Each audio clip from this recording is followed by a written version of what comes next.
नमस्कार। स्वागत है बंधुओं। तो आज अपन देखेंगे गुरुत्वाकर्षण, ग्रेविटेशन। क्या क्या देखेंगे आज गुरुत्वाकर्षण में, पहले वो देख लें ताकि एक फ्लो बन जाए। और आज जो भी देखेंगे समझ लेना, गुरुत्वाकर्षण कॉन्सेप्चुअली खत्म हो चुका होगा। जो समझने की चीजें हैं, जो याद करने की हैं, वो सब हो जाएगा। और अपन जीरो से शुरू करेंगे कि हमें कुछ भी नहीं आता। और जब गुरुत्वाकर्षण खत्म होगा तो वो इस स्थिति में होगा कि कम से कम आरएस के लिए तो अब कहीं पे भी इधर उधर देखने, समझने या याद करने की कोई जरूरत नहीं। तो अपन सबसे पहले देखेंगे कि आज क्या क्या देखेंगे। सबसे पहली चीज तो ये चीज क्या है, गुरुत्वाकर्षण क्या है। फिर एक यूनिवर्सल लॉ जो न्यूटन ने दिया था, गुरुत्वाकर्षण का सार्वत्रिक नियम। फिर एक ग्रेविटेशनल फील्ड और इंटेंसिटी नाम का टॉपिक है, गुरुत्वीय क्षेत्र एवं तीव्रता। एक चीज आएगी ग्रेविटेशन इनसाइड द अर्थ, कि जो गुरुत्वाकर्षण है वो पृथ्वी की सतह के अंदर की ओर कैसे बिहेव करता है। एक चीज आती है gravitational acceleration and free fall, गुरुत्वीय त्वरण और मुक्त पतन। एक चीज और देख लेंगे मास एंड वेट, जो कि 10 बार पहले देख चुके हैं, 11वीं बार आज और देख लेंगे। द्रव्यमान और भार, ये क्या चीज है, क्या फर्क है इनमें। ठीक बात। अब अपन शुरू करते हैं, लेकिन उससे पहले जो पिछली कक्षा में देखा था मोशन, उसको एज ए शॉर्ट नोट्स कैसे लिखना है और कैसे 2 मिनट में रिवाइज होता है। देखो, सबसे पहले हमने देखा था मोशन, मोशन होता क्या है। फिर हमने कहा कितने प्रकार का, तो हमने कहा दो आधार पे बांट दो।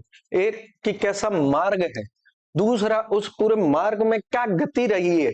इन दो आधार पर आप जो है देख सकते हो कि मोशन कैसा, कितने प्रकार का होता है। तो मार्ग हमने कहा 3 तरीके के हम देखते हैं। एक होता है लीनियर, रेखिक। एक होता है रोटेशनल, घूर्णन। तीसरा हमने देखा वाइब्रेशनल, यानी कि दोलन, एक पॉइंट के इर्द गिर्द, दाएं बाएं, ऊपर नीचे, आगे पीछे, कुछ भी। फिर हमने कहा मार्ग में गति कैसी है उसके आधार पर, तो हमने कहा हो सकता है पूरे मार्ग में एक ही गति पे चलाओ, तो समान गति, यानी कि यूनिफॉर्म। दूसरा हो सकता है कि मार्ग में अलग अलग गतियों पे चलाओ, जैसे नॉर्मली चलते हैं, वो हो गया नॉन यूनिफॉर्म, यानी कि असमान गति। अब थोड़ा सा ध्यान देने की बात यह है कि असमान गति का मतलब है गति में परिवर्तन हो रहा है, और गति में परिवर्तन की दर को ही हम एक्सिलरेशन कहते हैं। तो यानी कि यहाँ गति में परिवर्तन की दर, यानी कि एक्सिलरेशन, जीरो नहीं होगा, जबकि समान गति में परिवर्तन ही नहीं है, तो परिवर्तन की दर जीरो आएगी, यानी कि एक्सिलरेशन वहां जीरो हुआ, त्वरण। फिर हमने कहा कि चलो गति में परिवर्तन हो रहा है तो इसकी दर भी निकाल लो, यानी कि मोशन की दर निकाल लो। तो मोशन की दर हमने कहा 2 तरीके से निकाल सकते हो, एक सदिश रूप में, एक अदिश रूप में। तो अदिश रूप में हम निकालते हैं, उसको कहते हैं स्पीड, यानी गति। और सदिश में निकालते हैं वेलोसिटी, यानी कि वेग। स्पीड होता है दूरी बटा समय, डिस्टेंस अपॉन टाइम। और वेलोसिटी होता है डिस्प्लेसमेंट अपॉन टाइम, विस्थापन अपॉन टाइम, समय। अब चीज ये है कि जब मोशन में चेंजेस हो रहे हैं, गति में चेंजेस हो रहे हैं, तो अपने वेग में भी तो बदलाव होते हैं, वेग में भी परिवर्तन हो रहे हैं, तो इसकी भी दर निकाल लो, rate of change of velocity. उसी को तो हम त्वरण कह रहे हैं, एक्सिलरेशन। ठीक है। तो अब अपने पास विस्थापन है, यानी डिस्प्लेसमेंट। हमारे पास वेलोसिटी है, यानी वेग। हमारे पास टाइम है, यानी समय। और इन सब में एक्सिलरेशन भी है, यानी कि त्वरण। इनको अपन अगर आपस में इंटर रिलेट करें, इनका आपसी संबंध देखें, तो क्या होता है। तो हमने कहा 3 इक्वेशन है। पहली है v बराबर u प्लस एटी, दूसरी है v स्क्वायर बराबर u स्क्वायर प्लस 2as, और तीसरी हमने देखी थी s बराबर ut plus half a t square. इन 3 इक्वेशन से आप इनको आपस में देख सकते हो। कैसे देखना है, कैसे याद करना है, वो क्लास में अपन देख चुके हैं। फिर न्यूटन साहब का कीड़ा, हालांकि वो सही भी है कि भैया कोई भी चीज बिना कारण के तो नहीं होती है, कोई कोई कारण है, तो गति के पीछे कारण है बल। और उन्होंने बल के आधार पर गति के 3 नियम दिए। जो फोर्स लग रहा है उसको बेस बनाकर इन्होंने 3 लॉज दिए, मोशन के 3 नियम, न्यूटन के 3 गति के नियम। वो कौन कौन से थे। पहला इन्होंने कहा जड़त्व का नियम, लॉ ऑफ इनर्शिया। दूसरा इन्होंने कहा आवेग संवेग का, इम्पल्स एंड मोमेंटम का, ये इन्होंने सेकंड लॉ दे दिया। तीसरा इन्होंने कहा एक्शन रिएक्शन, क्रिया प्रतिक्रिया। आवेग संवेग में थोड़ा सा ये था कि आवेग का मतलब क्या है, इम्पल्स का मतलब बल इंटू समय, कितना बल कितने समय के लिए लगाया है। संवेग मोमेंटम, इसका मतलब क्या था, द्रव्यमान इंटू आपका वेग, mass into velocity, M into V, ये तो था आपका संवेग मोमेंटम। और फोर्स इंटू टी, बल इंटू समय, ये क्या था, आवेग। ठीक है, ये हो गया उस क्लास का पूरा का पूरा शॉर्ट नोट्स और रिवीजन। अब अपन देखते हैं आज। सबसे पहली चीज तो गुरुत्वाकर्षण है क्या, इसका नाम देखो ना, गुरुत्व आकर्षण। कुल मिला के ये आकर्षित करने की एक क्षमता है। क्या है, एक क्षमता है किस चीज की, आकर्षित करने की, अट्रैक्ट करने की एक कैपेबिलिटी है। अब बात ये उठ के आती है कि चलो क्षमता है, आकर्षित करेगा, कौन करेगा, आप मैं ये वो, कौन करेगा, और कौन करेगा तो ठीक, किसको करेगा। तब बात निकल के आई कि एक द्रव्यमान, एक मास दूसरे मास को अपनी ओर आकर्षित करता है। एक मास दूसरे मास को अपनी ओर आकर्षित करता है, तो ये बड़ा वाला एम छोटे वाले एम को अपनी ओर आकर्षित करेगा। अब हिसाब से ये भी तो द्रव्यमान ही है, तो ये भी बड़े वाले एम को अपनी ओर आकर्षित करेगा। जी बिल्कुल, वो इसको करेगा, ये उसको करेगा, तो कुल मिला के दोनों एक दूसरे के पास आने की कोशिश करेंगे। अब जब दोनों एक दूसरे के पास पास आएंगे, ये भी आकर्षित कर रहा है, ये भी कर रहा है, एक आपको अपनी तरफ खींच रहा है और आप उसी को अपनी तरफ खींच रहे हो, तो कुल मिला के दोनों एक दूसरे के नजदीक तो आओगे। तो दोनों का ही बल लग रहा है इसमें, एक दूसरे के पास आने में दोनों का ही बल लग रहा है। तो कुल मिला के इसके बीच में कितना बल लगा, तो दोनों के बलों को आपस में रिलेट कर दो, तो कुल मिला के बल निकल जाएगा। तो इस पे यूनिवर्सल लॉ ऑफ मोशन दिया था न्यूटन ने, ग्रेविटेशन का सार्वत्रिक नियम, यूनिवर्सल लॉ ऑफ ग्रेविटेशन। हालांकि ये जब दिया था तो उन्होंने केपलर के 3 नियम थे उनको आधार बनाते हुए और खुद का भी बहुत सारा अध्ययन फिर इन्होंने दिया था, तो अपन केपलर के 3 नियम भी देखेंगे अगली क्लास में। ठीक है, आपने वो कहानी सुनी है कि न्यूटन साहब थे, एक सेव के पेड़ के नीचे बैठे थे और उन्होंने एक सेव को गिरते हुए देखा धरती पे, तो उनके दिमाग में एक खटका कि भैया सेव कैसे गिरा। तब उन्होंने कहा कि सेव का अपना द्रव्यमान है, पृथ्वी का अपना द्रव्यमान है, तो पृथ्वी ने क्या किया होगा कि पृथ्वी ने सेव को अपनी ओर खींच लिया होगा। कहते ठीक बात है।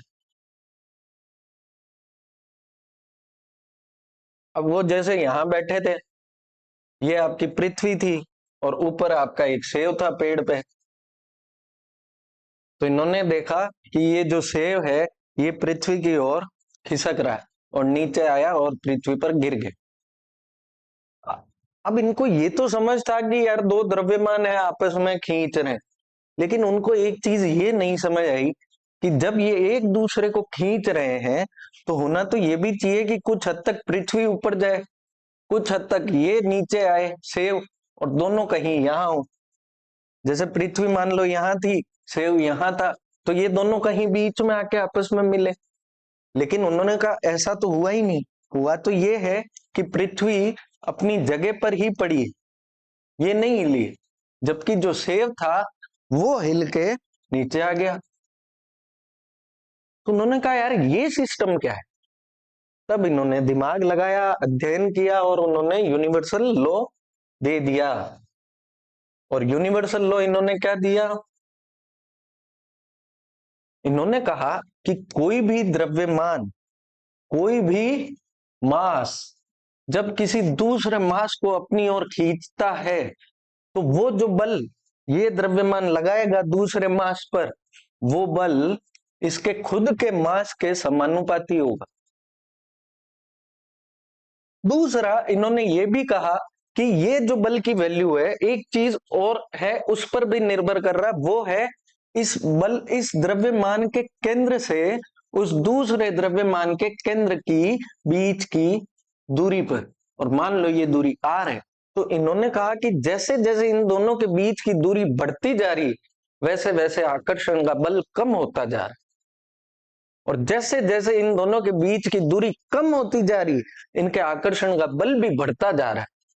तो इन्होंने कहा इसका मतलब है कि बल जो है इनके बीच की दूरी के व्युत्क्रमानुपाती है, दूरी r। अब यही चीज इस पे भी तो लागू होती है, ये भी तो द्रव्यमान है, तो ये जो अपनी ओर खींचेगा उसको इन्होंने कहा ये इसके समानुपाती है, और ये जो बल लगाएगा वो इनके बीच की दूरी के व्युत्क्रमानुपाती है। दूरी तो अभी भी r है, सिर्फ इनके मास में फर्क है। इन दोनों का ये जो बल है, इसका बल और उसका बल, जब दोनों को मिला के इन्होंने लिखा तो इन्होंने ऐसे लिख दिया, F समानुपाती बड़े वाले का m, छोटे वाले का छोटा m, m into m upon इसकी दूरी r, इसकी दूरी r। तो कुल मिला के यूनिवर्सल लॉ बन के आया दोनों के द्रव्यमानों के गुणनफल के समानुपाती और बीच की केंद्रों के बीच की दूरी के वर्ग के व्युत्क्रमानुपाती, r इंटू r वर्ग हो गया।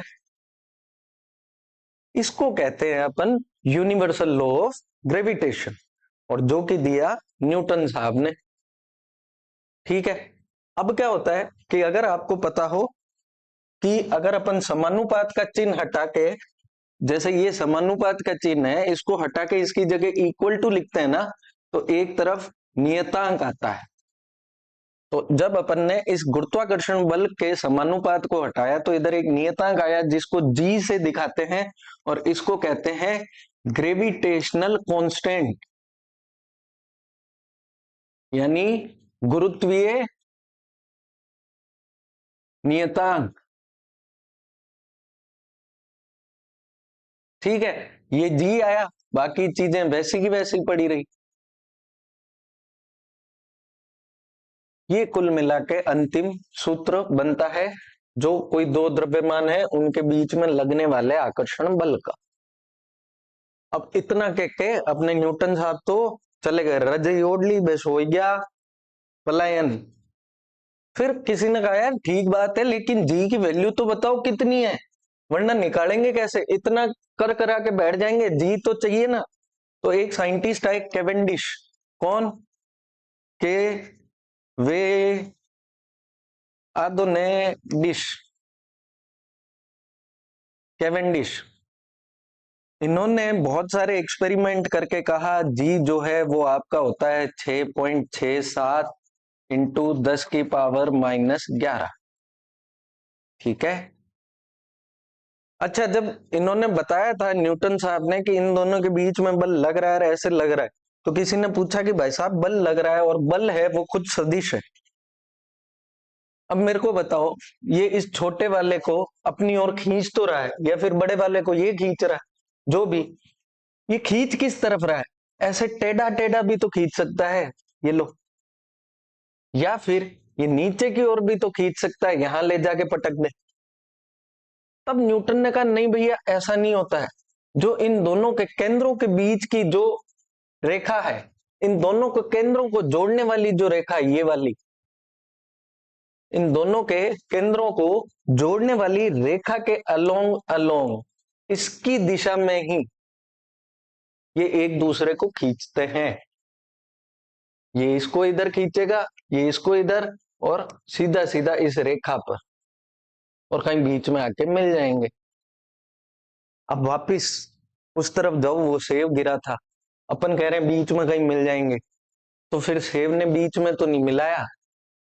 अब फिर ये सोचो कि जो आकर्षण का बल कोई द्रव्यमान दूसरे द्रव्यमान पर लगाता है उसके मास के समानुपाती है। अब आप एक बात सोचो, ये तो आपका सेव बापड़ा कितना होगा, 50 से 100 ग्राम, और क्या ही होएगा, नीचे धरती समझो कितनी है, कई हजार किलो, कई सारे हजार किलो में ये धरती है आपकी। ठीक है, अब आप बताओ इस सेव को धरती तो अपनी ओर खींच लेगी, क्योंकि धरती का तो जो बल है वो इसके द्रव्यमान के समानुपाती होगा, ये बापड़ा क्या ही धरती को अपनी ओर खींचेगा, इसका तो मास ही इतना सा, इसके मास के समानुपात में तो ये बल कुछ भी नहीं, इसलिए सिर्फ धरती ही उसको खींच पाई, सेव उतना खींच नहीं पाया। ये पूरी राम कहानी है। तो अब अगर सवाल आता है कि ग्रेविटेशन का यूनिवर्सल लॉ क्या है, तो अपने को क्या लिखना है? सबसे पहली बात तो लिख देना कि भाई साहब ये दिया किसने है। पहली चीज लिख देंगे कि अपने न्यूटन साहब हैं, उन्होंने इस नियम को दिया। फिर अपन यहाँ लिखेंगे न्यूटन ने क्या कहा, भाषा में लिख देना, लैंग्वेज में, कि न्यूटन ने कहा दोनों द्रव्यमानों के गुणनफल के समानुपाती होगा और उन दोनों के केंद्रों के बीच की दूरी के वर्ग के व्युत्क्रमानुपाती होगा, ऐसा उन्होंने कहा। और जो गुरुत्वीय नियतांक है वो जी है। ये लिखने के बाद आप नीचे लिख देना F equal to ji m1 m2, ये दोनों द्रव्यमान अपॉन आर स्क्वायर, ये लिख के डब्बी बंद कर देना। और तीसरी बात कि भैया इनकी जो दिशा होगी वो केंद्र से केंद्र को जोड़ने वाली रेखा के अलोंग होगी, उसी रेखा की डायरेक्शन में ये आकर्षण होगा। और चौथी बात याद रह जाए तो जरूर लिखना, क्योंकि इंप्रेशन बढ़ता है कि जी की वैल्यू 6.67 इंटू 10⁻⁻11 एक साइंटिस्ट केवेंडिश ने दी थी। ये अगर आप लिखते हो तो 5 में से 4 3.5 तो पक्का मिल जाएंगे। और बाकी देखो भी चेक करने वाले मूड पर है, लुगाई चाय नहीं दी है, मन घंटा फेर कितना दे, बाकी इससे ज्यादा क्या ही लिख लोगे। ठीक है, ये हो गया गुरुत्वाकर्षण का सार्वत्रिक नियम। इस पे अगर एक एग्जांपल न्यूमेरिकल हिसाब से सोचना चाहो, अच्छा उससे पहले मैं एक चीज और बताता हूँ। क्या है, अपन ने अभी देखा ना समानुपाती, समानुपात, और एक अपन ने देखा व्युत्क्रमानुपात। अपन कह रहे थे ना, यानी कि ये हो गया प्रोपोर्शनल, ये हो गया इनवर्सली प्रोपोर्शनल। अपन कह रहे थे ना कि जो द्रव्यमान है उनके गुणनफल के समानुपाती है, दूरी के वर्ग के व्युत्क्रमानुपाती है। ये क्या मतलब क्या है इनका? तो देखो दोनों को जब लिखते हैं तो इनका चिन्ह एक ही होता है, ये वाला लिखते इसी चिन्ह के साथ है, यही सिंबल है समानुपात का भी और व्युत्क्रमानुपात का भी, प्रोपोर्शनल और इनवर्सली प्रोपोर्शनल, दोनों का चिन्ह यही। इनका मतलब क्या है? जैसे मैं कहता हूं कि कोई एक चीज है ए, वो समानुपाती है बी के, इसका मतलब क्या हुआ? तो समानुपात, समान अनुपात, इसका मतलब ये होता है कि जितने अनुपात में बी ए बढ़ेगा उसी अनुपात में बी बढ़ेगा, जिस अनुपात से ए घटेगा उसी अनुपात में बी को घटना पड़ेगा। जब तो मारो भाई आगे बढ़ सी बत तो मैं बढ़ जाऊंगा, अगर वो कोई कांड कर आई तो बितो नीचे मन देखना पड़। तो ये है समान अनुपात। कहने का मतलब अगर बी डबल होता है तो ए भी डबल हो जाएगा, और यदि आपका बी आधा हो जाता है तो ए को भी आधा होना पड़ेगा। ये हो गया समानुपात। अब एक चीज है व्युत्क्रमानुपात, ये क्या चीज है? Inversely proportional. तो फिर से अपन देखो, मैं कहता हूं कि जो ए है वो आपके बी के इनवर्सली प्रोपोर्शनल है। ठीक है, तो लिखेंगे कैसे? पहली चीज तो ये लिखेंगे वापिस वही ए, ये इनवर्सली प्रोपोर्शनल का भी यही साइन है, बस लिखेंगे ऐसे कि बी अब भाग में आ जाएगा। क्यों? इसका नाम देखो व्युत्क्रमानुपात, व्युत्क्रम उल्टा क्रम, इनवर्स उल्टा। कहने का मतलब है कि अगर बी बढ़ा तो ए को घटना पड़ेगा, अगर बी घटा तो ए बढ़ जाएगा। वो कौन में नेगेटिव कंपटीशन, कि मैं तो चाहूं मैं ऊंचो ऊंचो जातो रहूं पर मारो वो नीचे नीचे जातो रहे वो बैठी होती को। या फिर ये क्या सोचेगा कि जितना मैं ऊपर जाऊं ना ये सारा नीचे का नीचे ही चलता जाए, ये नेगेटिव कंपटीशन। पॉजिटिव तो ये होना चाहिए कि यार मैं भी बढ़ रहा हूं, ये भी बढ़े, दुनिया आगे बढ़े। ठीक है, अब इसका मतलब ये है कि अगर मान लो बी 2 गुना हो जाता है ना, बी बढ़ गया ना तो ए आधा हो जाएगा, और अगर बी आधा हो गया बी आधा हो गया, ए 2 गुना हो जाएगा। ये है इनवर्सली प्रोपोर्शनल। अब सोचो वो वाला, एफ प्रोपोर्शनल है मास के और एफ इनवर्सली प्रोपोर्शनल है बीच की दूरी के। तो अगर जितना ज्यादा मास होगा उतना ज्यादा बल लग जाएगा, और जितनी ज्यादा दूरी होगी बल उतना ही कम हो जाएगा। अब इसका उल्टा बोलो तो जितना कम मास होगा बल उतना कम होगा, जितनी कम दूरी होगी उतना ज्यादा बल होगा, है ना। अब इस यूनिवर्सल लॉ को एक छोटे से न्यूमेरिकल से देख लेते हैं ताकि पूरी तरह फिट हो जाए। ये मान लो एक मास है जो होगा 10 किलो, और इसके केंद्र से दूसरे मास जिसका केंद्र ये रहा, और इस मास की वैल्यू है 32 किलो ले लो। कितनी? 32 किलो। और केंद्र से केंद्र की दूरी अपन मान लो कह देते हैं कि 2 मीटर है। ठीक है। अब मुझसे कहो कि आप बल निकालो, तो मैं वही सूत्र लगाऊंगा, जी m1 गुणा m2 यानी 10 गुणा 32, तो वो तो हो गया 320 बट्टा r का स्क्वायर यानी कि 2 का स्क्वायर, वो हो गया 4। तो कुल मिला के बल कितना आया? अच्छा, रोड़ा क्या है, जी की वैल्यू अब मैं यहां रखूंगा ना 6.67 इंटू 10⁻11। ये कैलकुलेशन बहुत गंदी हो जाएगी, बहुत मुश्किल हो जाएगी। तो अपन अपनी सहूलियत के लिए एक बार मान लेते हैं कि जी की वैल्यू कितनी है, 1 है, सिर्फ अपने लिए। तो जी को अपन 1 कह के साइड में कर देते हैं। तो बल कितना आएगा, 8 चौकू 32, 80 न्यूटन। अब यही अगर मैं कहूं कि इन्हीं केंद्रों के बीच की दूरी बढ़ाकर मैंने क्या कर दी, 4 मीटर। अब बल निकालो तो, अब बल वही जी, एक, दोनों द्रव्यमानों का गुणनफल वही 320, बस दूरी बढ़ गई, दूरी कितनी है, 4। तो नीचे आ जाएगा 4 का स्क्वायर मतलब 16, ये हो गया 20 न्यूटन। ये था 80 न्यूटन। अब एक चीज सोचो, दूरी तो क्या है, सिर्फ डबल हुई है। दूरी क्या हुई है, डबल हुई है। जो आपकी डिस्टेंस है ना, वो 2 गुनी हुई है बस, लेकिन बल 1/4 हो गया है। क्यों? क्योंकि दूरी के वर्ग के व्युत्क्रमानुपाती है। व्युत्क्रमानुपाती यानी दूरी बढ़ेगी तो घटेगा तो सही, लेकिन कितना, दूरी के वर्ग के। तो दूरी डबल हुई तो आपका जो बल है वो 4 गुना कम हो गया। समझ गए? अब ये हो गया आपका ग्रेविटेशन का यूनिवर्सल लॉ।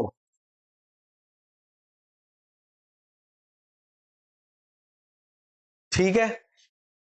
अब एक चीज आती है ग्रेविटेशनल फील्ड, यानी कि गुरुत्वीय क्षेत्र। ये क्या चीज है? अभी अपन ने कहा था कि कोई द्रव्यमान है, दूसरे को अपनी ओर आकर्षित कर रहा है, लेकिन जैसे जैसे दूरी बढ़ रही है बल कम होता जा रहा है। लेकिन कोई तो ऐसी दूरी होगी जहां वो बल 0 हो जाएगा, वो बल लगा ही नहीं पाएगा, दूरी इतनी ज्यादा है दोनों के बीच। कोई तो ऐसी दूरी होगी, जैसे समझो ये कोई द्रव्यमान है, ये कोई द्रव्यमान यहां पड़ा है, इसको अपनी ओर खींच रहा है। ठीक है। अब ये द्रव्यमान यहां कहीं पहुंच गया, मान लो अभी भी खींच पा रहा है। अब मान लो द्रव्यमान यहां कहीं पहुंच गया। अब मैं कहूं कि दूरी इतनी ज्यादा है ये खींच ही नहीं पा रहा है, अब कोई इन दोनों के बीच में अट्रैक्शन नहीं है। तो कहने का मतलब ये है कि एक ऐसा क्षेत्र उस द्रव्यमान के चारों ओर, इस द्रव्यमान के चारों ओर ऐसा क्षेत्र जिसमें उसके आकर्षण बल का प्रभाव पड़ता हो, ऐसा एरिया या स्पेस जिसमें उस मास के द्वारा जो अट्रैक्शन फोर्स लग रहा है उसका प्रभाव पड़ता हो। यानी कि इस क्षेत्र, इस एरिया में अगर कोई दूसरा मास कहीं पे भी हुआ तो इसके द्वारा अट्रैक्शन फोर्स लग जाएगा। लेकिन इस एरिया के बाहर, मान लो यहां है, इस एरिया के बाहर अगर कहीं मास हुआ तो ये वाला मास इस पे अट्रैक्शन नहीं लगा पाएगा। तो ये होता है ग्रेविटेशनल फील्ड। अब एक चीज है तीव्रता, इंटेंसिटी, गुरुत्वीय तीव्रता, गुरुत्वीय तीव्रता, ग्रेविटेशनल इंटेंसिटी। इसकी मैं पहले परिभाषा बताता हूं, ठीक है। कहने का मतलब गुरुत्वीय तीव्रता क्या होती है कि किसी भी द्रव्यमान की गुरुत्वीय तीव्रता किसी पर्टिकुलर पॉइंट पर, किसी मास की ग्रेविटेशनल इंटेंसिटी किसी पर्टिकुलर पॉइंट पर या पोजीशन पर उस मास के द्वारा लगाया गया आकर्षण बल ही है, लेकिन 1 किलो मास पर, यूनिट मास पर, इकाई द्रव्यमान पर। कहने का मतलब ये कोई मान लो द्रव्यमान आपका पड़ा है, यहां पे कोई, ये मान लो पोजीशन है, यहां पे यूनिट मास यानी कि 1 किलो द्रव्यमान पड़ा है। इस पॉइंट पर ये कितना आकर्षण दे रहा है 1 किलो को, इस फोर्स को अपन कह देंगे इस द्रव्यमान की इंटेंसिटी इस पॉइंट के लिए, ठीक है।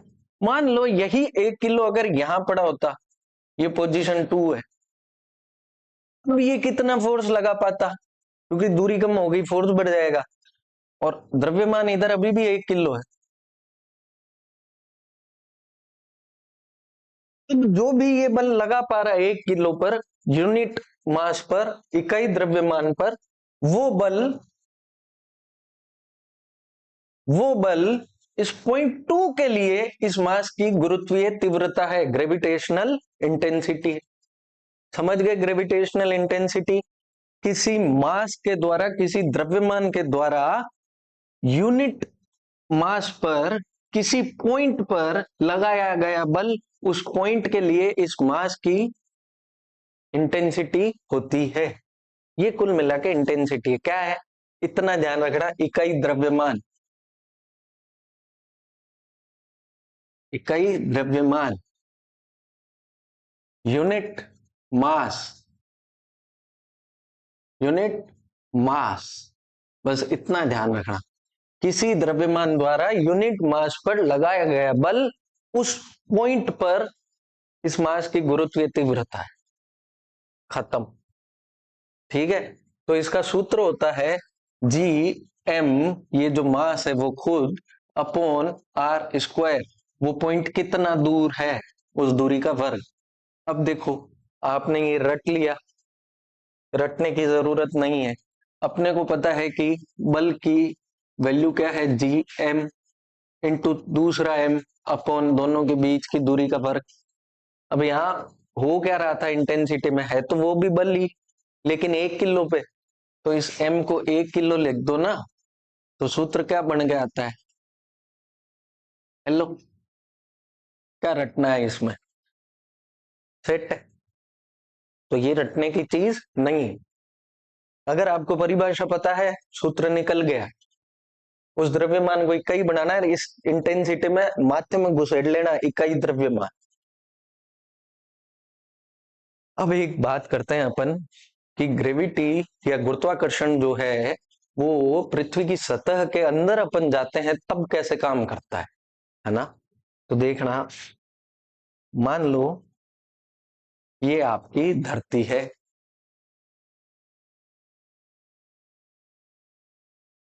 ठीक है, ये अपन मान लेते हैं कि अपनी धरती माता है। इतनी देर तो अपन सतह पर तो थे, अब मान लो एक बार अपन यहां पहुंच जाते हैं, या इससे पहले एक बार अपन सतह पे रहते हैं, कंपेयर करते हैं। ये मान लो एक द्रव्यमान है जो कि सतह पर पड़ा है, और यहां पर है आपकी धरती का केंद्र, ये रहा केंद्र, ठीक है। अब मैं अगर कहूं कि ये धरती, इस पर, इस छोटे वाले मास पर, मान लो इसकी वैल्यू है छोटा एम, और धरती का मास अपन कह देते हैं बड़ा एम, बड़ा एम, और नीचे ई लिख देते हैं अर्थ, है ना, बड़ा एम ई, ये हो गया धरती का मास। अब मैं अगर आपसे पूछूं कि धरती के केंद्र से जो गुरुत्वाकर्षण बल धरती लगाएगी इस द्रव्यमान पर, वो कितना है, तो अपन देखेंगे इसके केंद्र से इसके केंद्र के बीच की दूरी, जो कि लगभग पृथ्वी की त्रिज्या के बराबर ही आएगी। पृथ्वी की त्रिज्या को अपन लिख देते हैं बड़ा आर, नीचे ई, अर्थ लगभग ही आएगी। ये कितना सा है, वो बापड़ो इतनी दड़ी है, बोल है। अब उसकी कहां तो तुम आधा सेंटीमीटर जोड़ोगे पूरी धरती की त्रिज्या में, क्या ही फर्क पड़ेगा, नेग्लिजिबल। तो अपन कहते हैं ये दूरी। अब मैं आपसे कहूं, आप मेरे को बल बताओ, धरती कितना बल इसको लगाएगी केंद्र की ओर खींचने के लिए। तो मैं सूत्र लगाऊंगा, मैं कहूंगा F इक्वल टू जी, धरती का द्रव्यमान एमई, उस वस्तु का द्रव्यमान छोटा एम, बीच की दूरी धरती की त्रिज्या आर ई, और स्क्वायर। अब धरती क्या है, इसको अपनी ओर खींच रही है, तो धरती की पूरी का द्रव्यमान आएगा। इसको नीचे की तरफ आप देखो, धरती का पूरा द्रव्यमान खींचने में लगा है। ठीक बात है, यहां तक अपन समझ गए। अब एक लफड़ा आता है कि मान लो अपन अंदर की ओर चले गए, इधर अंदर, और अंदर जाके अपन मान लो यहां कहीं बैठते हैं धरती के, कहा, इस मास को उठाया और अपन आ गए यहां धरती के अंदर की तरफ। ठीक है, यहां पहुंच गए। अब यहां पहुंचो चाहे कहीं पहुंचो, द्रव्यमान तो कांस्टेंट होता है, वो भी एम ही रहेगा इसका। तो अब आप एक चीज सोचो कि अब जो धरती है वो इसको अपनी ओर खींच रही है। अब जो धरती इसको अपनी ओर खींच रही है केंद्र की ओर, तो क्या क्या चीजें बदल गई हैं। एक तो इन दोनों के बीच की दूरी, उसको मान लो मैं कह देता हूं छोटा आर। ठीक है, एक तो बदल गई है इन दोनों के केंद्रों के बीच की दूरी। दूसरा क्या बदल गया है, दूसरा अब इसको केंद्र की ओर खींचने वाला धरती का द्रव्यमान भी बदल गया है।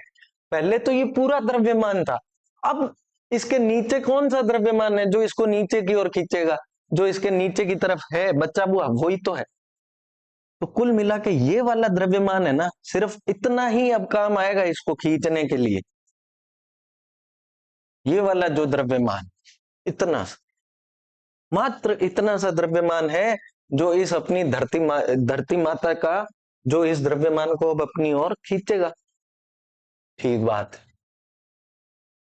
अब इस द्रव्यमान को मैं मान लो लिख देता हूं, इसकी वैल्यू है छोटा एम ई, यानी कि छोटा एम नीचे ई लगा देते हैं, छोटी वाली धरती हो गई है। ठीक, और ये दूरी आर है। अब मैं आपसे कहता हूं, अब मेरे को इस पे लगने वाला बल बताओ। तो वापिस मैं लिखूंगा F इक्वल टू जी, तो नियतांक है। अब जो मास बच रहा है वो छोटा m इंटू ई, और वो दूरी हो गई r अपॉन, अरे सॉरी, ये हो गया एम ई, उसका द्रव्यमान हो गया r m अपॉन इन दोनों के बीच की दूरी का वर्ग। ये हो गया धरती के अंदर, और ये है धरती के बाहर जब सरफेस पे थे। ठीक है, ये तो था सरफेस पे, और वो हो गया है धरती के अंदर। ठीक बात है। अब मेरे को ये बता दो कि बल जो है कौन सा ज्यादा है, ये कि ये। धरती के सरफेस पे थे तब ज्यादा बल लग रहा था, या अंदर गए तब।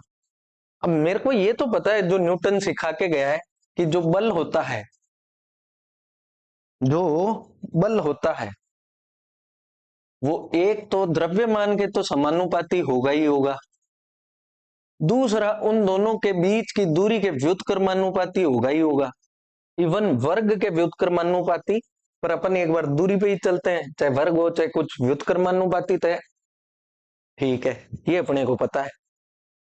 अब इन दोनों में देखो, ये तो सेम है, जी और जी दोनों तरफ, क्या ही फर्क डालेगा। द्रव्यमान उस वस्तु का वो भी सेम है, क्या ही फर्क डालेगा। फर्क डालने वाली चीजें क्या क्या है, इस तरफ तो है एम ई मोटुडो, और मोटुडो आर ई, पृथ्वी की त्रिज्या, और ये, और इस तरफ फर्क डालने वाली चीज है ये वाला मास और ये वाली दूरी। ठीक है, अब मेरे को ये पता है कि जो बल लगता है वो ऐसे कुछ डिपेंड करता है।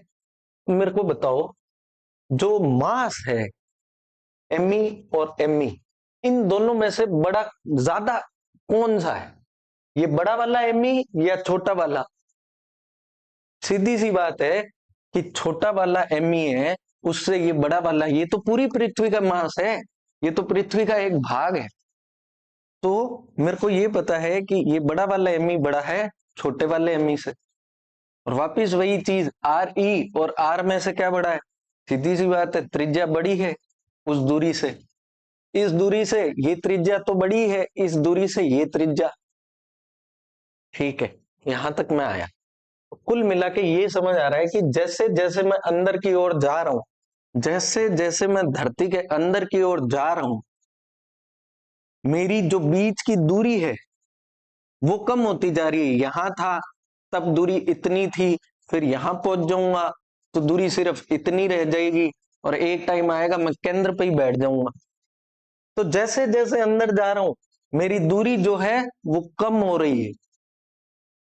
ठीक है, लेकिन दूसरी तरफ मास को भी देखूं मैं, तो जैसे जैसे अंदर जा रहा हूं, धरती का वो प्रभावी मास, वो इफेक्टिव मास जो ग्रेविटेशनल फोर्स क्रिएट करेगा, जो गुरुत्वाकर्षण बल उत्पन्न करेगा, वो प्रभावी द्रव्यमान, वो भी तो कम होता जाएगा। यहां था तब तो ये पूरा का पूरा था, यहां पहुंचा तो ये इतना आ गया, और जब मैं यहां पहुंच जाऊंगा तो सिर्फ इतना सा रह जाएगा। ये बात क्लियर हो रही है? तो जैसे जैसे अंदर जा रहा हूं, मेरा प्रभावी द्रव्यमान भी कम हो रहा है। तो अब मेरे को बताओ, अगर द्रव्यमान कम होगा तो बल भी कम होगा, और दूरी कम होगी तो बल बढ़ेगा। ठीक है, तो अब हो क्या रहा है, ये वापिस बनाते हैं, देखना। ये अपन ने देखी थी धरती, और अंदर अपन ने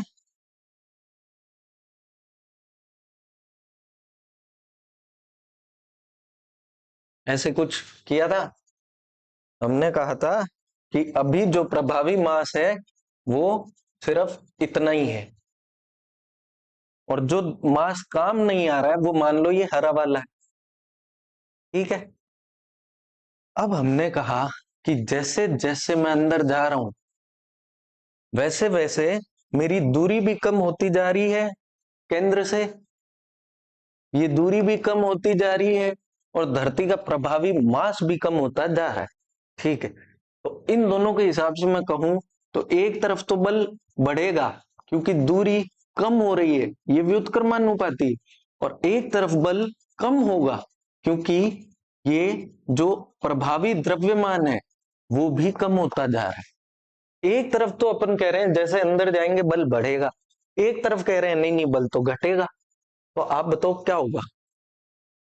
सीधी सी बात है, समझो इस चीज को कि दूरी में जो फर्क आया है वो तो आया है सिर्फ इतना, दूरी इतनी कम हुई है। ठीक है, लेकिन आप सोचो मास में जो फर्क आया है वो इतना बड़ा है, इतना बड़ा मास का टुकड़ा गायब हो गया है। अब इसका कोई मतलब नहीं रह गया अट्रैक्शन फोर्स में, वो सारे वाले टुकड़े का। तो ज्यादा बड़ा फर्क किसका है? मास का। किसका है? द्रव्यमान का। तो कुल मिला के अपन ये कहेंगे कि भैया कुल मिला के जो बल है जैसे जैसे अंदर जाएंगे वो कम होता जाएगा, क्योंकि मान लो इसकी वजह से अगर बल बढ़ा तो मान लो 2 न्यूटन बढ़ गया होगा, लेकिन इसकी वजह से जो कम होगा ना वो 10 न्यूटन के आसपास कम हो जाएगा, द्रव्यमान इतना ज्यादा इफेक्टिवली कम हो जाएगा। तो कुल मिला के बल 8 न्यूटन कम ही होगा, बढ़ेगा तो नहीं। समझ रहे हो? तो अपन कंक्लूजन ये निकालते हैं कि जैसे जैसे अपन धरती के अंदर की ओर चलते जाते हैं तो गुरुत्वाकर्षण बल का मान कम होता जाता है। ये बात समझ में आ गई? यही बात है बस। अब आगे चलते हैं। अब एक चीज है free fall and gravitational acceleration. बहुत सिंपल है। फ्री फॉल का मतलब क्या होता है? किसी भी चीज को यहां लो और छोड़ दो, ये अपने आप जो नीचे गई। अब ये नीचे क्यों गई है? क्योंकि गुरुत्वाकर्षण बल लग रहा है। अब आइडियली परिभाषा के हिसाब से मुक्त पतन या फ्री फॉल का मतलब ये होता है कि धरती के गुरुत्वाकर्षण बल की वजह से कोई चीज नीचे तो गिर रही है, लेकिन आइडियली इसका मतलब ये होता है कि जब ये नीचे गिरे तो इस पे धरती के गुरुत्वाकर्षण बल के अलावा कोई दूसरा बल काम ना करे, सिर्फ और सिर्फ उस समय पे गुरुत्वाकर्षण बल ही हो जो प्रेजेंट हो। अब प्रैक्टिकली अपन देखें तो ऐसे गिराएं तो बीच में हवा भी है, दूसरे पार्टिकल भी हैं, उनसे फ्रिक्शन मिलेगा, हो सके आप तो फेंकते टाइम धक्को देर भी भेज दिया, वो भी एडिशनल फोर्स है। तो वो सब नहीं होना चाहिए। ये होता है फ्री फॉल कि सिर्फ और सिर्फ गुरुत्वाकर्षण के अधीन, गुरुत्वाकर्षण की वजह से ही अगर कोई वस्तु नीचे की ओर गिर रही है उसे कहेंगे गुरुत्वीय मुक्त पतन। ये ऐसे नीचे की ओर, अब ये नीचे की ओर क्यों गिरेगी? क्योंकि गुरुत्वाकर्षण लग रहा है, सीधी सी बात है। ये धरती अपने केंद्र की ओर इसको खींच रही है, सीधी सी बात है। अब अपने को दो कंक्लूजन इससे देखने को मिलते हैं, दो चीजें समझ आती हैं कि भैया पहली चीज तो ये है कि और कोई बल है ही नहीं इस पे, और कोई बल है ही नहीं, सिर्फ एक ही है जो केंद्र की ओर खींच रहा है। तो सीधी सी बात है कि अगर ये जाएगा तो ये सीधा सीधा सीधा सीधा अंदर की ओर जाने की कोशिश तो करेगा क्योंकि बल है, पर अट बचीड़ का रुक जी, है ना, क्योंकि सतह है। क्या ये टेढ़ा मेढ़ा जाएगा क्या ऐसे ऐसे ऐसे ऐसे? नहीं, और कोई बल ही नहीं है, कौन इसको इधर उधर लेके जाएगा? सिर्फ ये है गुरुत्वाकर्षण, और वो इसको सिर्फ अपने केंद्र की ओर लेके आएगा, है ना। तो पहला कंक्लूजन यही निकलता है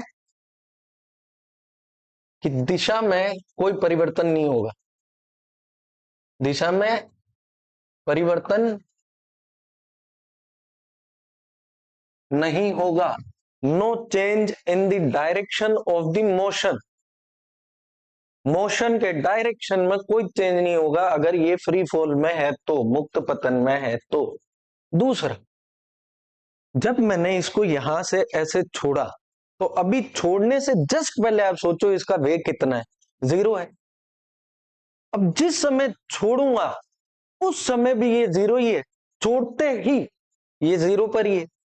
लेकिन जैसे जैसे नीचे आएगा इसका वेग बढ़ता जाएगा।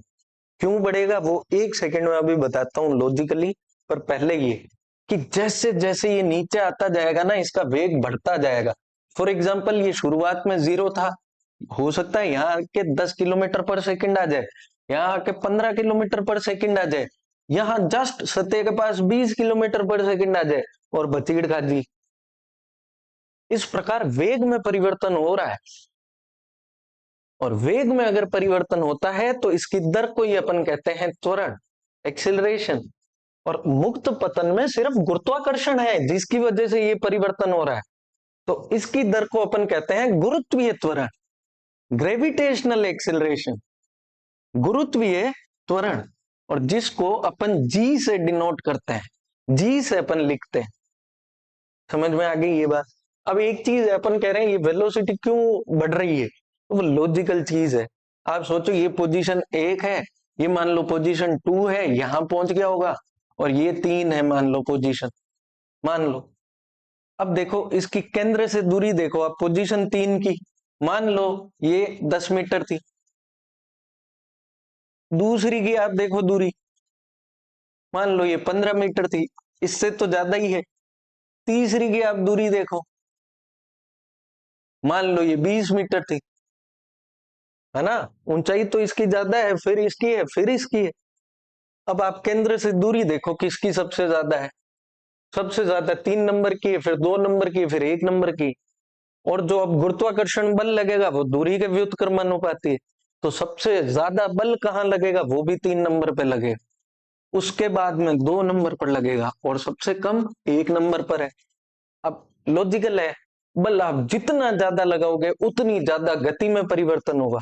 तो जैसे जैसे आप नीचे की तरफ आते जा रहे हो दूरी कम होती जा रही है, जैसे जैसे दूरी कम हो रही है बल बढ़ता जा रहा है, और बल बढ़ता जाएगा तो वेग भी बढ़ता जाएगा, और वेग में परिवर्तन की दर भी बढ़ती जाएगी, यानी कि ग्रेविटेशनल एक्सिलरेशन भी बढ़ता जाएगा। तो इससे अपन क्या निकालते हैं, दिशा में परिवर्तन नहीं होगा और ग्रेविटेशनल एक्सिलरेशन होगा।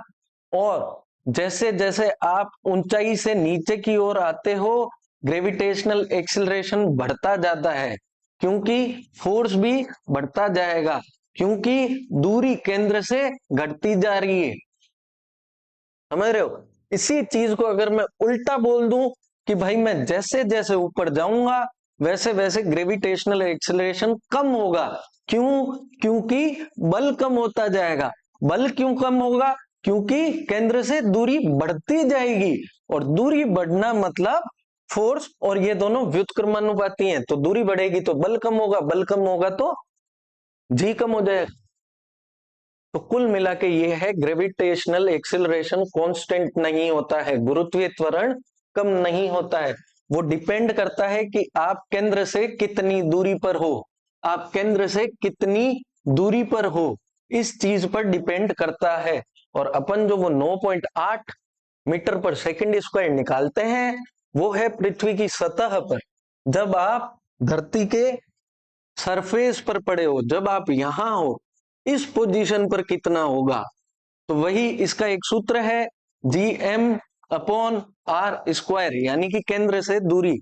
तो अभी इसकी केंद्र से दूरी कितनी है, लगभग पृथ्वी की त्रिज्या, और ये एम कितना है, जो इसका मास है धरती का, ये धरती का मास है, ध्यान रखना।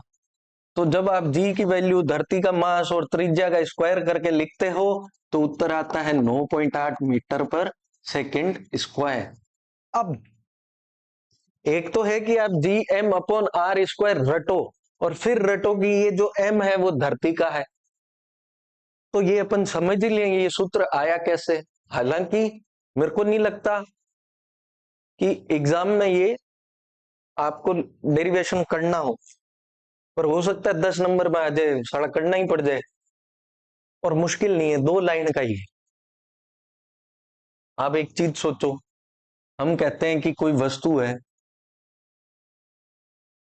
वो इस तरफ गति में है, ठीक है, और उस पर अभी जो त्वरण है वो ए है, एक्सिलरेशन, और इसका द्रव्यमान है छोटा एम, ठीक है। अब अगर ये गति में है, कुल मिला के इस पे बल लग रहा है। इस स्थिति पर, इस जगह पर जब इसका एक्सिलरेशन ए है और द्रव्यमान एम है, तो अगर मैं बल निकालना चाहूं कितना लग रहा है, तो मैं कह सकता हूं बल बराबर द्रव्यमान मास इंटू एक्सिलरेशन, यानी कि त्वरण। ये पहले भी मैंने बता रखा है, ये अपन निकाल सकते हैं। अब उस सिचुएशन को नोटिस करो, जब ये छोटे एम वाली वस्तु धरती की ओर गिर रही थी, तब मान लो ये किसी इस पोजीशन पर थी, और धरती के केंद्र से इसकी दूरी थी वो थी आर, ठीक है, ये अपन मानते हैं एक पोजीशन। अब इस जगह पे इसका कोई त्वरण रहा होगा, तो इस टाइम पर इस पर लगने वाला फोर्स क्या होगा, वो हो जाएगा एम इंटू ए। ये फोर्स है कौन सा जो इस पे लग रहा है नीचे की ओर, वो गुरुत्वाकर्षण बल है, वही तो ये है जी, ये धरती का मास, ये छोटे वाले पिंड का मास, और बीच की दूरी का स्क्वायर।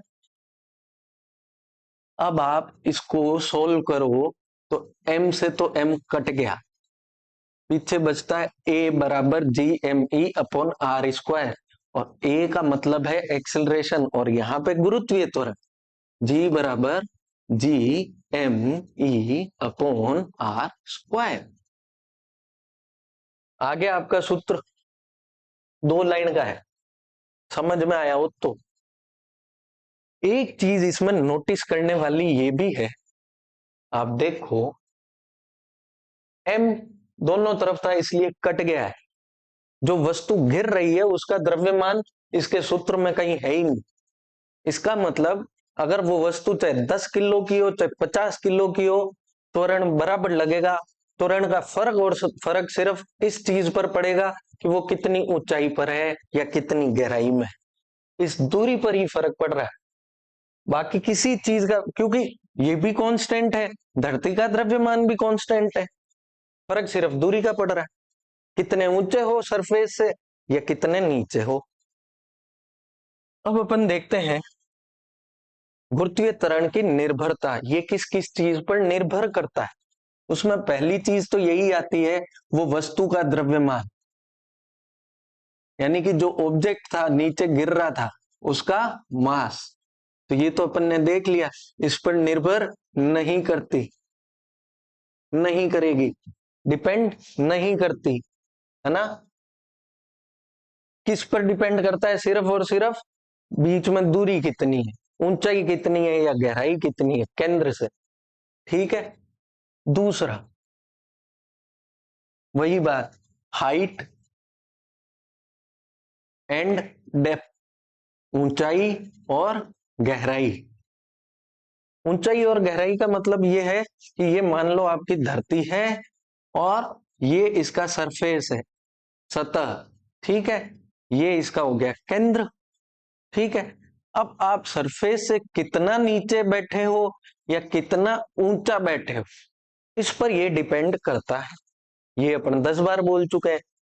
अब सिर्फ सोचने वाली बात है, ये तो अपन ने देख लिया, ऊंचाई वाला तो अभी अभी देखा कि जैसे जैसे ऊपर जा रहा हूं बल कम होता जा रहा है और जी भी कम होता जा रहा है।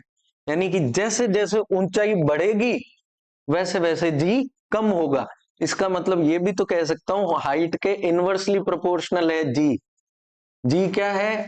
हाइट के इनवर्सली प्रोपोर्शनल है।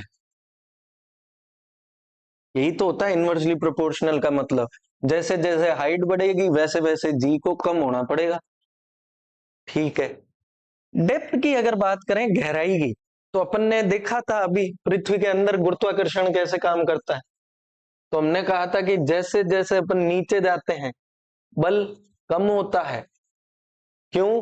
क्योंकि धरती का प्रभावी द्रव्यमान, इफेक्टिव मास, वो भी कम होने लगता है। तो यहाँ पे जैसे जैसे बल कम होगा वैसे वैसे जी भी कम होगा। चाहे आप सरफेस ऊपर की तरफ जाओ चाहे सरफेस से नीचे की तरफ जाओ, दोनों टाइम बल कम हो रहा है और जी भी कम हो रहा है। ऊपर के टाइम पे बल कम क्यों हो रहा है? क्योंकि दूरी बढ़ रही है और ये व्युत्क्रमानुपाती है। यहाँ पे बल कम क्यों हो रहा है? क्योंकि प्रभावी द्रव्यमान पृथ्वी का वो कम हो रहा है और बल और ये समानुपाती है। ये अपन देख चुके हैं। अब इसी चीज को मैं ये कहूं कि अगर मैं केंद्र पे ही बैठा हूं जहां फोर्स है ही जीरो और वहां से सतह की ओर जाऊं तो इसका उल्टा हो गया, यानी कि बल बढ़ना शुरू हो जाएगा, जी भी बढ़ना शुरू हो जाएगा। समझ गए? तो डेप्थ अगर आप सरफेस से देखो तो वापिस वही बात है कि डेप्थ के भी इनवर्सली प्रोपोर्शनल है जी। जी जो है वो डेप्थ के भी इनवर्सली प्रोपोर्शनल है। जैसे जैसे गहराई बढ़ेगी वैसे वैसे जी कम होता रहेगा। ये चीज अपन ने देख ली। अब इसी को अगर ग्राफिकली मैं लिखूं, ग्राफ के में ग्राफ में बनाऊं अगर इस चीज को, हाइट और डेप्थ को, तो ग्राफ कैसे बनेगा? अब देखो,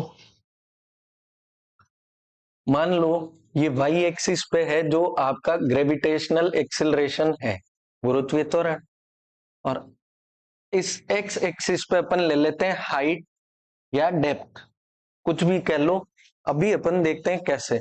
ये आपकी धरती है, ठीक है, ये सरफेस हो गया। मान लो मैं केंद्र पे बैठा हूं, जैसे जैसे केंद्र से मेरी ऊंचाई बढ़ेगी वैसे वैसे क्या होगा? बल बढ़ेगा।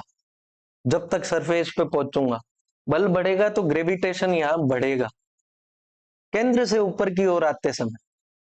ठीक है। अब जैसे ही मैं सतह तक पहुंच गया हूं और अब मैं सतह से ऊपर की ओर जाने लगूंगा, तो अब मेरा बल घटना शुरू होगा तो जी भी घटना शुरू हो जाएगा। ये बात भी समझ में आ गई। मान लो ये केंद्र है, ठीक है। अब मैं केंद्र से आगे की तरफ जा रहा हूं, मेरा जी बढ़ रहा है, बढ़ रहा है, बढ़ रहा है।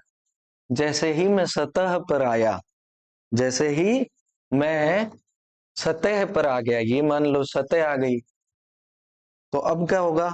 अब बल कम होना शुरू होगा तो मेरा जी भी यहां से कम होना शुरू हो जाएगा। तो कुल मिला के ग्राफ बनता है ऐसा। तो अपने को जी के बारे में क्या 3 चीज याद रखनी है? चाहे आप सतह से ऊपर जाओ तो भी कम होगा, सतह से नीचे जाओ तो भी कम होगा, और तीसरी बात सबसे ज्यादा कहाँ होगा? सतह पर। सतह पर जी की वैल्यू सबसे ज्यादा होगी, जो कि है 9.8 मीटर पर सेकंड स्क्वायर। ठीक है, ये अपन ने देख लिया कि द्रव्यमान पर निर्भर नहीं कर रही है, ऊंचाई या गहराई जो भी हो, जी कम हो रहा है। अब दो चीजें और हैं, एक तो पृथ्वी के आकार पर। पृथ्वी के आकार पर कैसे निर्भर करता है? देखो, अपने को पता है कि अपनी जो धरती है ना, वो पूर्णतया सर्कुलर नहीं है, मतलब वृत्ताकार तो नहीं है, ऐसे अंडाकार है लगभग, पूर्णतया अंडाकार भी नहीं है पर लगभग है। तो अपन ये मान लेते हैं। अब मान लो धरती का केंद्र है ये, और ये है इक्वेटर। ये हो गए आपके पोल, ध्रुव। ठीक है, अब एक चीज बताओ मेरे को आप, कि इस केंद्र से इक्वेटर वाली ये जो त्रिज्या है, मान लो इसको मैं लिखता हूं बड़ा REQ, इक्वेटर वाली त्रिज्या, और एक मेरी इस केंद्र से जो ध्रुव वाली त्रिज्या है, पोल वाली, मान लो इसको लिख देता हूं RP। इन दोनों में से बड़ी कौन सी है? ऑफ कोर्स REQ, ये बड़ी है, इस तरफ ये ज्यादा है ना। तो मैं ये कह सकता हूं कि मेरी जो R इक्वेटर की है, REQ, वो बड़ी है मेरी पोल से। अब मान लो एक चीज यहां पड़ी है, यहां, तब इस पे बल लगे रहा है, तब इस पे कोई बल लग रहा है, और वही चीज यहां आ जाए तब इस पे बल लगे, तो दोनों में से बल कहां ज्यादा लगेगा? यहां पे, पोल पे। क्यों? क्योंकि यहां पे दूरी कम है केंद्र से। अगर दूरी कम है तो यहां बल ज्यादा होगा, यहां दूरी ज्यादा है तो यहां बल कम होगा। आकृति की वजह से क्या हो रहा है? त्रिज्याओं में फर्क आ रहा है, और जिस जगह त्रिज्या बड़ी हो रही है वहां गुरुत्वाकर्षण बल कम लग रहा है। तो कुल मिला के आकार की वजह से इक्वेटर पर गुरुत्वाकर्षण बल कम लगता है और पोल पर ज्यादा लगता है। यह है आकार की वजह से। अब एक चीज है कि आप अपनी ये जो धरती माता है, ये अपने एक्सिस पर भी तो गोल गोल घूमती हैं, अपने एक्सिस पर भी तो गोल गोल घूमती हैं। ये मान लो इनका एक्सिस है, थोड़ी ये झुकी भी है, ये इनका एक्सिस है, और इस पे ये ऐसे गोल गोल घूमती है ना। अब मेरे को आप एक चीज बताना, आप कभी मेले में या फिर ये पार्कों में झूले लगे हुए होते हैं ना, ऐसे गोल गोल, और ये यूं गोल गोल घूमता है, इधर बच्चे बैठे होते हैं या कई बार अपन भी बैठते हैं, और ये यूं गोल गोल घूमता रहता है ना, चक चक चक चक, यूं गोल गोल घूमे। अब एक चीज बताओ, मान लो आप यहां बैठे हो, अब ये बिल्कुल आप इतना धीरे धीरे घुमा रहे हो, ठीक है? क्या कर रहे हो आप? बिल्कुल, ये मान लो आप बैठे हो, ये हो आप, ठीक है? अब क्या है, आप मान लो बिल्कुल धीरे धीरे घुमा रहे हो, तो आप ऐसे ऐसे ऐसे ऐसे ऐसे घूमते रहोगे गोल गोल। इसी के कंपेयर में मानो आप तेज घूमने लगे, और तेज घुमाए, बहुत तेज घूमने लगे, इनमें फर्क क्या आया? जब धीरे घूम रहे थे तो कोई बड़ा फर्क आया नहीं, अपन ऐसे घूम रहे हैं। लेकिन जैसे जैसे स्पीड बढ़ती गई, अपने को ऐसे फील होने लगेगा कि यार बाहर की तरफ कुछ अपने को धक्का लगता हुआ महसूस होगा, समझ रहे हो? और बहुत ही ज्यादा तेज हो जाएगा तो पक्की बात है अपन बाहर की तरफ गिर भी जाएंगे। वो वीडियो नहीं आते क्या, कई बार बहुत तेज घुमाते हैं दोस्त और वो उछल के गिरता है दूर, वो क्या सिस्टम है? तो वो जो केंद्र होता है ना, उसकी तरफ से एक बल लगता है बाहर की ओर, इधर केंद्र से बाहर की ओर एक बल लगता है, जिसको कहते हैं अपकेंद्रीय बल। अपकेंद्रीय यानी कि सेंट्रीफ्यूगल फोर्स। इसमें इतना मत घुसना, ये अगली क्लास में और ढंग से बताऊंगा, बस इतना ध्यान रख लो कि बाहर की ओर, केंद्र के बाहर की ओर एक बल लगेगा, उसको अपन कहते हैं अपकेंद्रीय। अब जितना ज्यादा तेज होगा उतना ज्यादा ये बल लगेगा, ठीक बात। अब ये पृथ्वी जो चक्कर काट रही है अपने, वो कितने टाइम में काटती है? 24 घंटे में, ये भी अपने को पता है, ठीक है? अब ये 24 घंटे में चक्कर काट रही है, अब मान लो एक व्यक्ति है वो बैठा है यहां इक्वेटर पर, और एक व्यक्ति है वो बैठा है यहां पोल के आसपास, ठीक है। और ये रहा अपनी धरती का केंद्र, ठीक है। अब मेरे को बताओ, जब धरती 24 घंटे में ऐसे घूमेगी तो ज्यादा बल किसको महसूस होगा? वो बाहर वाला, वो होगा इसको। क्यों? क्योंकि आप सोचो ना, एक तो 24 घंटे में यहां से घूमता हुआ, पूरा ऐसे घूमता हुआ वापिस यहां आ रहा है, एक सिर्फ इतना सा घूम रहा है। बात समझ में आ रही है क्या? जो यहां बैठा है वो तो सिर्फ इतना सा गोल गोल एक चक्कर कटेगा, एक पूरा इतना बड़ा सारा। ये जैसे यहां इक्वेटर पे कोई आदमी बैठा है, ठीक है ना, यहां। अब ये गोल गोल घूम रहा है, तो देखो यहां से ये शुरू हुआ है, अब ये इतना बड़ा चक्कर काट लिया इसने। समझ रहे हो दूरी कितनी ज्यादा हो गई इसकी? ये इतनी। अब एक व्यक्ति जो यहां बैठा है और ये केंद्र है, अब घुमाओ इसको, तो ये सिर्फ इतना सा चक्कर काटेगा। समझ रहे हो, सिर्फ इतना सा। तो एक का चक्कर तो है इतना सा, और एक का चक्कर पड़ रहा है इतना बड़ा, लेकिन दोनों के लिए टाइम कितना है? 24 घंटे। तो स्पीड किसकी ज्यादा है घूमने की? दूरी बटा समय। ये जो यहां बैठा है, स्पीड इसकी ज्यादा है, और जितनी ज्यादा स्पीड होगी उतना ही बाहर की ओर धक्का लगेगा। अब इस बाहर वाले धक्के से प्रभाव क्या पड़ रहा है, ये बताओ।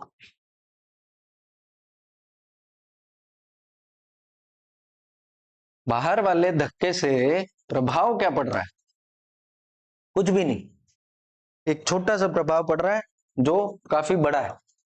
वो ये है कि ये तो इसको सेंट्रीफ्यूगल यानी कि अपकेंद्रीय बल तो कहेगा बाहर भाग, दूर भाग सतह से, और जबकि पृथ्वी का गुरुत्वाकर्षण बल कहेगा नहीं बेटे, आजा अपने केंद्र की ओर आजा। ये दो तरीके के बल यहां लग रहे हैं, हालांकि यहां पे भी लग रहा है पर ये छोटा सा है अपकेंद्रीय बल, जबकि धरती का बल यहां लग रहा है, ठीक है। अपन बात सिर्फ घुमाव की वजह से कर रहे हैं। तो मान लो बाहर की तरफ 2 न्यूटन का बल इसने दिया कि बाहर 2 न्यूटन के बल से कहा भागो, लेकिन अंदर तो धरती खींच रही है, वो 10 न्यूटन से खींच रही है। तो कुल मिला के क्या होगा? अभी भी धरती ही खींचेगी, लेकिन 8 न्यूटन से। 8 न्यूटन से। अब जो यहां बैठा है यहां पे भी लग ही रहा है, पर 2 न्यूटन नहीं, इससे कम कुछ, कोई 0.5 न्यूटन ही लगेगा, क्योंकि स्पीड कम है। तो अब घूर्णन की वजह से भी क्या हुआ है कि धरती के इक्वेटर पर एक अपकेंद्रीय बल, सेंट्रीफ्यूगल फोर्स, जो कि इस गुरुत्वाकर्षण बल को काट रहा है, वो ज्यादा होता है। इस वजह से इक्वेटर पर गुरुत्वाकर्षण बल कम लगता है। तो अपन ने दो चीजें क्या देखी, एक तो शेप यानी कि धरती की आकृति, और एक अपन ने देखा उसका रोटेशन यानी कि घूर्णन। इन दोनों की वजह से क्या हो रहा है, इक्वेटर पर, इक्वेटर पर जो बल लग रहा है गुरुत्वाकर्षण का, ग्रेविटेशनल फोर्स, वो कम है। किसके कंपेयर में? पोल के कंपेयर में। पोल के कंपेयर में, पोल की तुलना में, है ना। यही तो निकल के आया, इक्वेटर पर कम होगा बल। इस पे शेप में तो क्यों था? क्योंकि यहां पे इक्वेटर की त्रिज्या जो थी वो ज्यादा थी, इसलिए बल कम हो गया था। और यहां पे क्यों कम हुआ था? क्योंकि रोटेशन की वजह से यहाँ पे स्पीड ज्यादा बन रही है इक्वेटर पे, तो यहाँ पे एक सेंट्रीफ्यूगल, सेंट्रीफ्यूगल फोर्स है, वो ज्यादा है। इसकी वजह से ग्रेविटेशन फोर्स कम हो गया, क्योंकि ये काट रहा है ग्रेविटेशन फोर्स को। तो ये अपन ने देखे प्रभाव, मतलब किस किस से प्रभावित होता है। पहला देखा था द्रव्यमान, वस्तु का, तो वस्तु के द्रव्यमान पर कोई प्रभाव नहीं डाल, वस्तु का द्रव्यमान ग्रेविटेशनल एक्सेलरेशन पर कोई प्रभाव नहीं डाल रहा था। फिर हमने देखा हाइट एंड डेप्थ, ऊंचाई और गहराई। तो चाहे ऊंचाई पे जाओ चाहे गहराई में जाओ, ग्रेविटेशनल एक्सिलरेशन कम हो रहा था। तीसरा हमने देख लिया शेप, आकृति की वजह से भी इक्वेटर पर कम हो रहा है और रोटेशन की वजह से भी इक्वेटर पर कम ही हो रहा है। बल कम होगा तो फिर वही बात है, ग्रेविटेशनल एक्सिलरेशन कम हो। समझ गए? तो अब पूछा जाए कि पोल और इक्वेटर इन दोनों में से ग्रेविटेशनल एक्सिलरेशन, गुरुत्वीय त्वरण कहाँ ज्यादा होता है? पोल पर, क्योंकि बल वहां ज्यादा है। कम कहाँ होता है? इक्वेटर पर। इसीलिए जब आप टेक्नोलॉजी पढ़ोगे ना, तो टेक्नोलॉजी में पढ़ोगे कि जो आपके सैटेलाइट लॉन्चिंग स्टेशन होते हैं, जिससे कि सैटेलाइट छोड़ते हैं, वो जगह कहाँ होती है?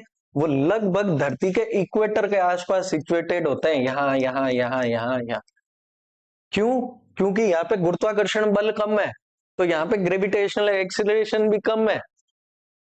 इससे क्या होगा कि जो रॉकेट को ऊपर जाने में बल चाहिए वो थोड़ा कम चाहिए कंपैरेटिवली पोल के।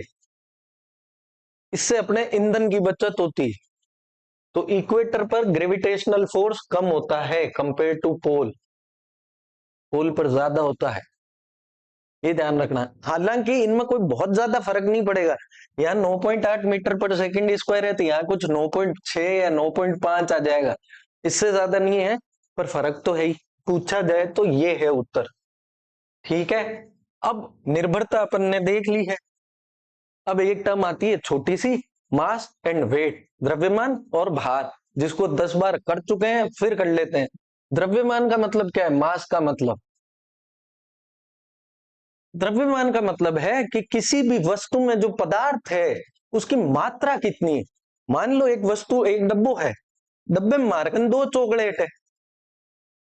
अब चाहे मैं उस डब्बे को लेके चांद पर जाऊं, चाहे मैं मंगल पे जाऊं, अंदर तो चॉकलेट 2 ही है। हालांकि रास्ते में मैंने खाली हो तो बात अलग है, बाकी तो डब्बे में 2 ही रही। क्वांटिटी, टोटल किसी ऑब्जेक्ट में मैटर की क्वांटिटी कितनी है, ये क्या है? द्रव्यमान। ये क्या है? क्वांटिटी, यानी कि मात्रा। द्रव्यमान, मैटर की क्वांटिटी कितनी। एक आता है वेट, वेट यानी कि भार या वजन। ये क्या चीज है? ये कुछ ही नहीं है, ये बस ये है कि किसी भी चीज में जो क्वांटिटी है उसके आधार पर उस वस्तु पर कितना बल लग रहा है। मैंने पहले भी कहा है, वेट का मतलब बल है। अब जैसे ये धरती है, अपन इतनी देर से और क्या कर रहे हैं, ये कोई मास है, दूसरा इसको अपनी ओर खींच रही है, तो ये बल ही तो है। और ये बल कितना है? वो जो गुरुत्वाकर्षण बल लग रहा है, यही है। ये बल जो लग रहा है वो इस मास की वजह से ही तो है। अगर मान लो ये मास 0 होता, तो यहां 0 रखो, कोई बल लगता क्या? नहीं लगता। यही जो बल है, यही इस मास का भार है, और इसका सूत्र होता है भार का m, यानी कि इसका द्रव्यमान इंटू जी। अब देखो ये कैसे हुआ, ये दोनों बराबर कैसे आए? याद करो, ये जो चीज है, ये इतनी सी, ये क्या है? ग्रेविटेशनल एक्सिलरेशन, गुरुत्वीय त्वरण का सूत्र है। तो ये क्या हो गया? ये फोर्स, वापिस इसकी जगह जी रख दो, जी इंटू एम। ये लो, ये पड़ा। वेट कुछ ही नहीं है, वो गुरुत्वाकर्षण वाला बल ही है, ग्रेविटेशनल फोर्स ही वेट है। अब बात ये है कि अपन जो ये लिख रहे हैं ना, weight equal to m into g. अब बात ये है कि अगर आप धरती पे हो तो धरती का जी अलग है, अगर आप चांद पे हो उसका जी अलग है, मंगल का अपना है। तो मात्रा लेकिन कांस्टेंट है, चॉकलेट 2 की 2 ही है, लेकिन जी बदल जाएगा तो अलग अलग जगह वेट अलग अलग होगा। अब धरती की सतह पर अपन बात करते हैं ना, तो मान लो किसी का द्रव्यमान है वो 2 किलो है। हालांकि वेट जो है, अपन जनरली अपन कहते हैं ना 3 किलो आलू दे दो, 5 किलो गोभी दे दो, वो गलत कहते हैं। क्योंकि वो जो नाप रहा होता है ना, वो वेट नापते हैं, और वेट है बल, और इसका मात्रक होता है न्यूटन। तो हिसाब से अगली बार जाओ ना किराने की दुकान पे, तो कहना 3 न्यूटन सेव दे दो, 2 न्यूटन मेरे को केले दे दो, तो वो तुमको गाड़ियां देके भगा देगा। तो हिसाब से न्यूटन होता है, किलो नहीं है। किलो द्रव्यमान का मात्रक है, मास का जो यूनिट है वो है केजी, एसआई यूनिट। ठीक है, तो अब मान लो 2 किलो मास यहाँ कोई सतह पर है पृथ्वी के, और यहाँ पे पृथ्वी की सतह पर जी है 9.8, करीबन आप बोलो 10 मीटर पर सेकंड स्क्वायर। तो इसका जो भार है, जो वेट है, वो कितना आ जाएगा, m इंटू जी। m का मतलब 2 किलो, g का मतलब 10, यानी कि 20 और न्यूटन। हमना सेव है जगह 20 न्यूटन है। अगर असल में आपको सेव का वो देखना हो ना कि मात्रा कितनी है, तो वो किलो में ले आना, 2 किलो डिवाइड कर देना 10 से, जी से वापस डिवाइड कर देना, ये ना W equal to M G. तो अगर m देखना है तो इधर g कर दो, ये g हट गया, तो आपको उसकी मात्रा मिल जाएगी। असल में वो किलो कितना है, वो ये है, वेट नहीं है। तो वेट क्या है, वेट बस कुछ ही नहीं, वो गुरुत्वाकर्षण बल ही है, गुरुत्वाकर्षण बल ही है वेट। देख लो, समझ लो, बात क्लियर हुई। अब वही है एक, हाँ कई बार कंपैरिजन में पूछ लेते हैं कि मान लो कोई वस्तु 2 केजी जिसका द्रव्यमान है, जिसका मास 2 केजी है, अगर ये पृथ्वी पर है, अर्थ पर, तब तो इसका वेट कितना होगा, और जब ये मून पर है, यानी कि चंदा मामा पर, तब इसका वेट कितना होगा। तो जब निकालते हैं चंदा मामा का जी, अर्थ का जी तो होता है लगभग 10, 9.8, और चंदा मामा का इसका 1/6 होता है, लगभग 10/6 के आसपास होता है। तो जो वस्तु 2 केजी मास वाली, धरती पर तो इसका भार हो जाएगा 20 न्यूटन वैसे तो, ठीक है, और अपनी भाषा में 20 किलो की है ये धरती पे। और वही अगर चांद पे आप लेके जाओ तो 2 × 20/6, यानी कि लगभग 3.34 न्यूटन, यानी कि 3.3 किलो की हो जाएगी। तो कहने का मतलब है कि धरती का ग्रेविटेशन चांद वाले का 6 गुना होता है लगभग। ये बस आखिरी बात है आज की, तो ये अपन समझ लिए हैं। तो सबसे पहले अपन एक बार समराइज कर लेते हैं ताकि गुचपुच ना हो जाए माय। पहले तो हमने देखा था कि ये ग्रेविटेशन क्या होता है, गुरुत्वाकर्षण। हमने कहा आकर्षण, एक तरीके से आकर्षण करने की क्षमता है। फिर हमने कहा ये क्षमता कितनी है, तो यूनिवर्सल लॉ देख लिया था, सार्वत्रिक नियम, वो आया था जी m1m2/r²। फिर हमने देखा था गुरुत्वीय क्षेत्र, यानी कि ग्रेविटेशनल फील्ड एंड तीव्रता। क्षेत्र तो एक तरीके से रेंज है, कितनी दूरी तक प्रभाव पड़ सकता है, किस एरिया में प्रभाव पड़ सकता है। और तीव्रता हमने कहा था यूनिट मास, इकाई द्रव्यमान, यानी कि इकाई द्रव्यमान, उस पर लगने वाला बल, उसको हमने कह दिया था तीव्रता, है ना। फिर एक चीज, अच्छा, तीव्रता का फॉर्मूला निकाला था, वो क्या था, इसको इकाई कर दिया था एक को, तो वापिस आ गया था Gm1/r²। ठीक है। फिर चौथी चीज अपन ने देखी थी फ्री फॉल, मुक्त पतन, एंड उसको अलग लिख लो, ग्रेविटेशनल एक्सिलरेशन, गुरुत्वीय त्वरण, और इसकी निर्भरताएं।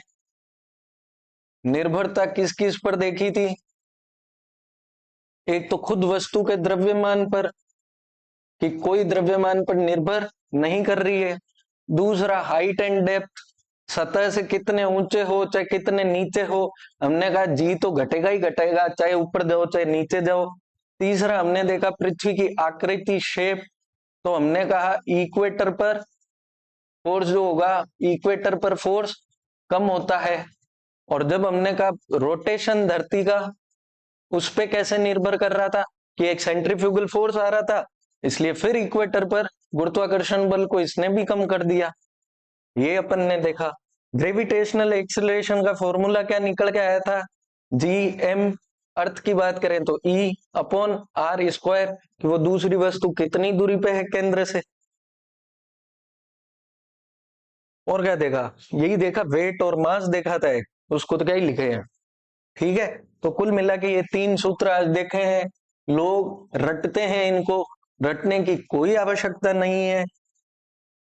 देखो, इसको 1 किलो रख दो तो ये आ गया। तीव्रता और ग्रेविटेशनल एक्सेलरेशन का सूत्र बिल्कुल एक जैसा है, सेम है, एक तरीके से तीव्रता ही एक्सेलरेशन। ठीक है, तो ये हुई आज की कक्षा समाप्त। अब आगे जो अगली कक्षा में देखेंगे वो बहुत ही इजी पड़ेगा अपने को, क्योंकि अपने को सिर्फ एक सूत्र रटना है, फिर सारी चीजें बनती बनती चली जाती हैं, अगर अपने के कॉन्सेप्ट अपने सही हैं तो अगली कक्षा में अपन ये देखेंगे ग्रेविटेशनल ये फोर्स है, इसके क्या क्या प्रभाव है, इसके क्या क्या रोल है, ये क्या भूमिकाएं अदा कर रहा है इस ब्रह्मांड में। बस यही है, 2-3 टॉपिक हैं, बहुत इजी है। चलो, तब तक के लिए टाटा, बाय बाय।